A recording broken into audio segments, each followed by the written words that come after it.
मृत्यू झालेला आहे, नेमकं काय प्रकार आहे, घटना कशी घडली, बेसिक माहिती. काल रात्री 7:45च्या सुमारास अँटॉप हिल पोलीस स्टेशनला 2 मुलं मिसिंग असल्याबाबत आपल्याला माहिती प्राप्त झाली होती. तात्काळ आपण आपले डिटेक्शन टीम, आपले डेचे ऑफिसर्स आणि इतर स्टाफ घटनास्थळी आपण पाठवला. आपण त्या एरियामध्ये जे प्राथमिक त्यांच्या वडील आणि त्यांच्या आईकडून जी माहिती मिळाली त्यावरून असं समजलं की दुपारी 2 वाजल्यापासून ते 2 मुलं बाहेर खेळत असताना मिळून येत नाही आहेत. मग आपण प्राथमिक चौकशी केल्यानंतर आपण आजूबाजूचा एरिया लगेच सर्च सुरू केला आणि सर्चिंगमध्ये एक व्हेकलमध्ये ती 2 मुलं बेशुद्ध अवस्थेत मिळून आली.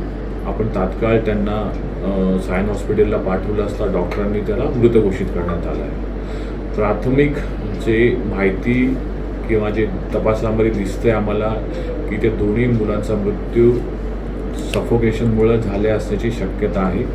अद्याप त्यांचं PM झालं नाही आहे.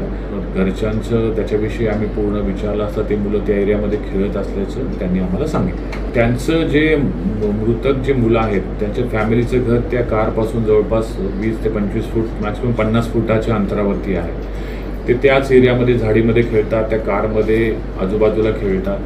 प्राथमिक आम्हाला जे दिसतंय असं की ते मुलांनी दरवाजा उघडून आतमध्ये प्रवेश केल्याचं आम्हाला तपासामध्ये जाणवत आहे आणि मग त्यांना आतमधून दरवाजा उघडता न आल्यामुळे कदाचित ते सफोकेशनमुळं त्यांचा मृत्यू झाला असल्याचं प्रथमदर्शनी आम्हाला जाणवत आहे. तिथे CCTV पण आहे जवळपास, त्याच्यामुळं तिथे कोणीही त्या टायमिंगमध्ये कोणी आल्याचं किंवा असं दिसत नाही आहे. तरी पण आम्ही सर्व शक्यता पडताळून पाहत आहोत आणि त्याप्रमाणे आम्ही ॲक्ट करणार आहोत. सध्या आम्ही अकस्मात मृत्यूची नोंद या पोलीस स्टेशनमध्ये केलेली आहे.